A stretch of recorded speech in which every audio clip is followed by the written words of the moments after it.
Hello, House of Mouse Reviews here for, well, basically a review of the first season of Daredevil Born Again, the reboot, Marvel Studios' reboot of their Netflix series Daredevil. And yeah, well, here we go. Now, I should mention I haven't really seen much of the original Daredevil series. I've seen a fair bit of, I've seen a bit of it, but I wouldn't say I watched the whole thing the way through. But I do understand how much it had a fan base and why everyone really appreciates it, and how many people now think of when they think of trails of Matt Murdock and Wilson Fisk, you automatically think of Charlie Cox and Vincent D'Onofrio. And it's clear to say that, well, Kevin Feige and everyone at Marvel Studios really enjoyed loved their portrayals, so they were always going to bring them back for when they would eventually reboot the show. And by gradually bring them back and having them make cameos in other projects.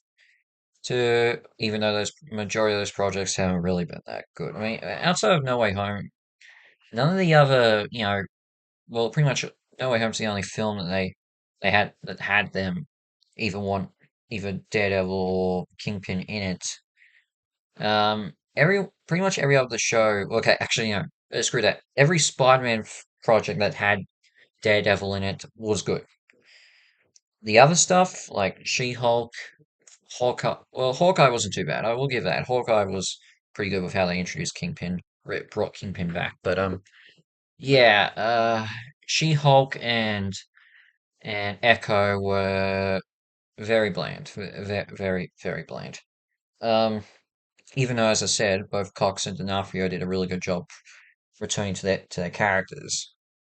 Um, so going into this, I was interested to see what they would do to continue on from where the original series ended, and where it will lead into, because they were dropping hints as to what was going to happen through Kingpin's appearance in Echo, and it basically follows up where Kingpin now has become mayor of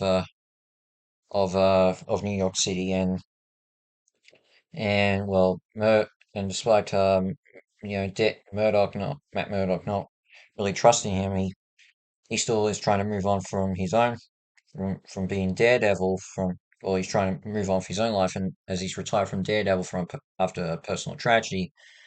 And Kingpin is all and well Fisk has moved on from Kingpin's persona to be a righteous politician, but slowly but surely, as scenarios go as events in the happen around them, they slowly return to their old personas. And it is, really good to see just how they're both trying, both Fisk and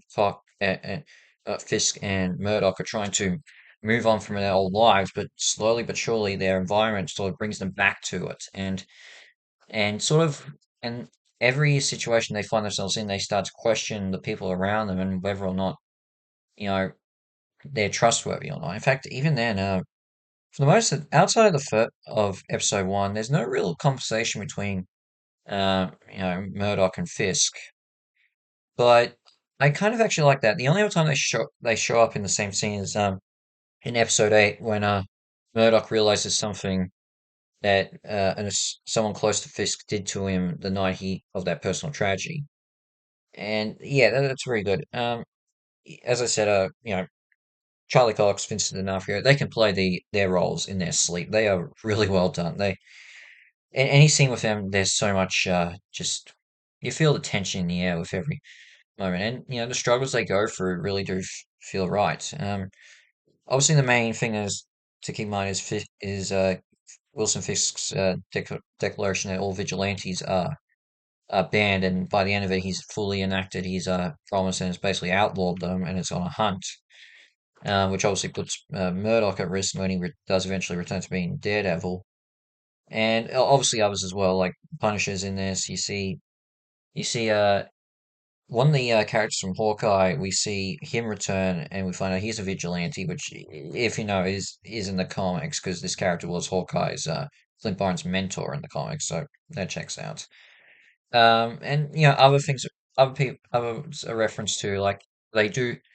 Uh, Kingpin obviously knows about Spider-Man, and because he mentions him in his inauguration speech. It's Miss Marvel's obviously a reference because uh, Murdoch ends up meeting her father in one episode, which is actually my favorite episode, by the way. The episode between Yusuf uh, Khan and Matt Murdock. That was a really good episode. Um, and and others as well. So it's really building to something. Yeah, and all the acting in this is really good. I want to give credit to the person who plays Kingpin's wife. She's a really good actress. I know she returned from the original show, even though she was originally recast. So it's good that they brought her back, and because she does a good job. If I have to be get a little bit of nitpick, um, I do think that there are some characters, like a lot of the cops that Kingpin has working for him to hunt down vigilantes. Uh, you know, I would have liked a bit more expanded on it, and Matt Murdock's new girlfriend. Yeah, I've looked into the comics and I understand where her storyline goes with Murdoch, with being Murdoch's partner. Um, but she is just like the final two episodes. I have completely lost interest in her. I really don't care what happens to her, and I mean she's clearly on the wrong side, and she should be listening to Murdoch and his warnings. But yeah, I really don't. I mean, I understand her coming from and why she sides with Kingpin on his crusade against vigilantes, but yeah, there's clearly something going on. She should have really, should have realized a fair bit about, and if she surely she would have Murdoch would have told her about his previous experiences with Fisk. Well, when it comes to in the courts, so yeah, you kind of have to wonder a bit. Yeah, but yeah, you can sort of guess where that's going to lead to in season two, and in fact, with season two, you have to imagine there'll be a lot of characters that could show up in this. I mean, okay, I don't know where this will fit in the continuity of when with Doomsday and Secret Wars, but you have to imagine with Kingpin now in charge and he's determined to snuff out vigilantes. Murdoch's going to have to meet up with Daredevil's going to have to meet up for a lot of other superheroes. I mean, as I said, Spider-Man's referenced in the first episode, so you would imagine that there'll be a reunion a reunion between him and Peter Parker, even though he doesn't know who Peter Parker is anymore. If Sony's okay with having Tom Holland be in a live action television series, um, they they're obviously gonna. You'd have to imagine that he would meet up with Miss Marvel as well, considering he's met her father. Um, I imagine Kate Bishop and Clint Barton could show up because they've had experiences with Kingpin. Maybe Echo, Maya Lopez. You never know. Who knows? Maybe even Doctor Strange could show up. But yeah, it's obviously clear that season two is going to be a big. It's hard to say what they're going to do with season two, but for season one, it's a really good start, and I really enjoyed it. It's probably the best live action TV series that Marvel Studios has released on Disney Plus in a long time, and I think the best thing, as I said, is bringing back both Charlie Cox and Vincent D'Onofrio. They steal the show, and they know this world. They know their characters. They know what to do with the series. So having them there is what makes this good. I'm giving this a 8.5 out of 10 hash stars. It's a really good show. Definitely worth a watch if you love the original series on Netflix. So what am I saying? Just go watch it. And yeah, I will definitely be reviewing season two when that comes out, I think next year. In terms of what's next, you'll just have to wait and see. Maybe a bit of a wait for what's next because, well, most likely would be Thunderbolts, but I've got to.